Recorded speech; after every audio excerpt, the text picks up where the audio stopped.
Welcome to Get That Job.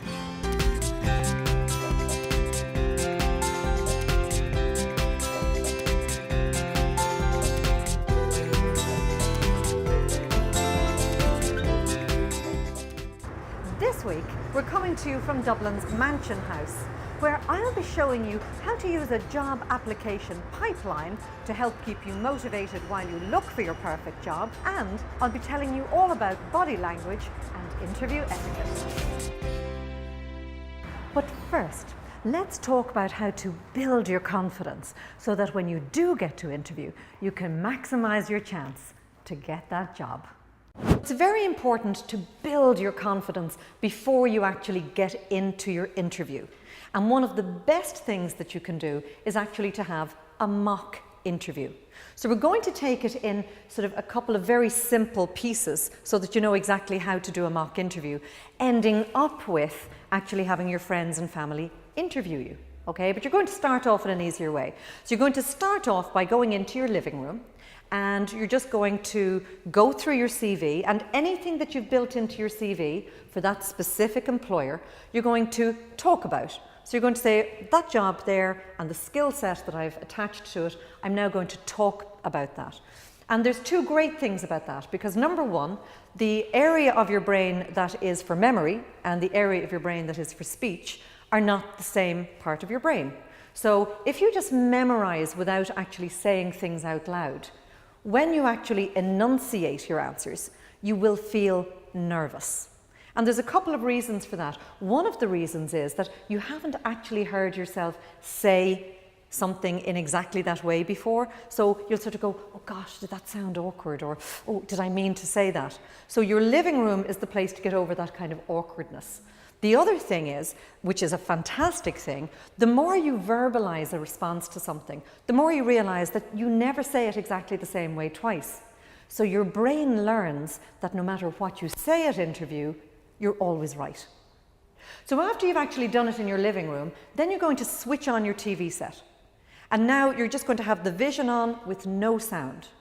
And now that you have the vision on and you have a visual stimulus there, just to the corner of your eye, you're going to go through pieces of your CV, and also you're going to actually look at your list of questions. If you don't have a full list of questions, you can go onto our website, www.bluemoon.ie, and get a full list. And then questions like, tell me about yourself, what's your greatest weakness, what's your greatest strength, any of those, you're just going to pick a question and then you're going to verbalize the response to it. Always remembering that your skill set is paramount, the skill set that you've identified as being beneficial to that employer. And then you're actually going to turn the sound up a little bit, and you're going to do the same thing. And then you're going to turn the sound up to its normal sound level. Now, when you go into interview, you know that it doesn't matter what kind of noise you've got, what kind of questions are thrown at you, or what kind of visual stimuli, you're actually going to feel very comfortable. Because believe me, if you can do it with the TV on, you can do it anywhere. And after you've done that, then you're going to have the confidence to actually ask your friends and family to set up a little review board and say to them, there's my CV, there's my cover letter, there's my list of questions, ask away. What we're going to look at first is actually building your confidence for interview so that when you walk in that door, you know that you're the right fit for the job.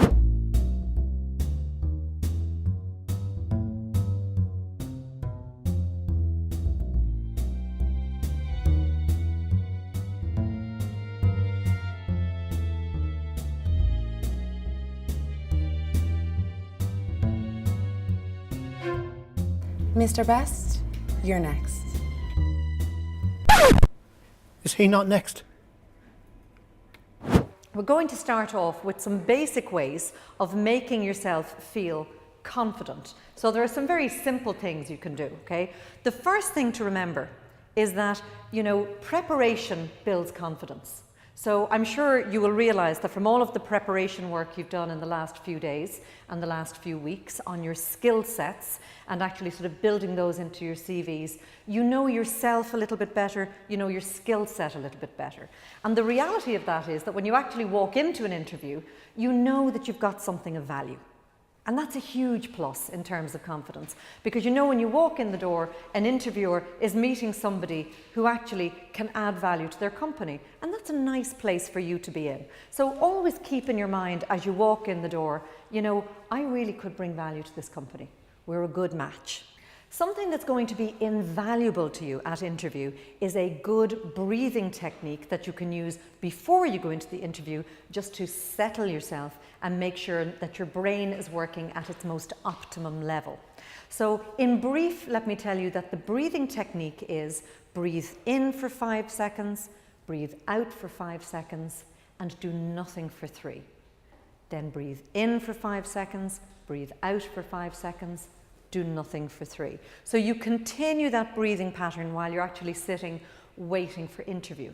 And there's 2 great things about this particular breathing technique. Number 1, when you actually have a steady breathing, you tend to feel more relaxed and calm, and you've got something positive to focus on. But secondly, the reason this breathing technique works so well is that in reality, there are 3 main parts to your brain that we need to tap into at interview.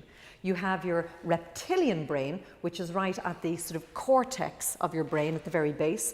Then you have your mammal brain, and then you have what we all need to use on the day is our luxury brain.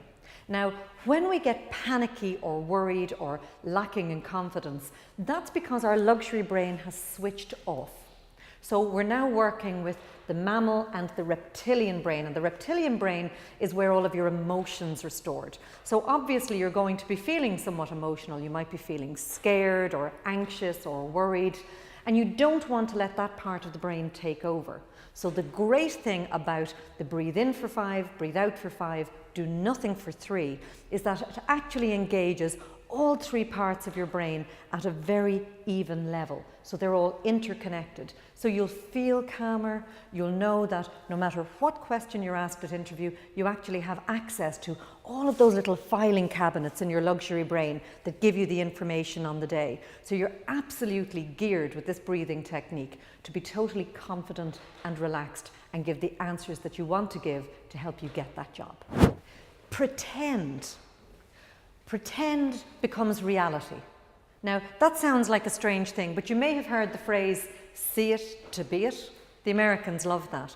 But in reality, in NASA, the astronauts actually use pretend becomes reality as a mechanism for getting them ready for problems that may happen when they're in outer space.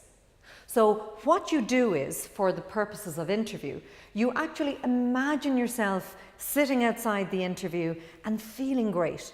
You imagine yourself doing your breathe in, breathe out, do nothing for 3. You imagine yourself sort of, the girl says, Miss Lowe, you're next. And you go, great, thanks a million. You just imagine the whole thing. You imagine walking into the interview, opening the door and going, hi, it's really nice to meet you. Thank you for seeing me. You imagine sitting down and feeling good. You imagine all of the things that they're going to ask you at interview, and you imagine answering those with the skill sets that are right for that employer. And the great thing about that is that the more you imagine that reality, the higher the percentage that is how you will feel and react on the day. So remember, if it's good enough for NASA, it's good enough for us.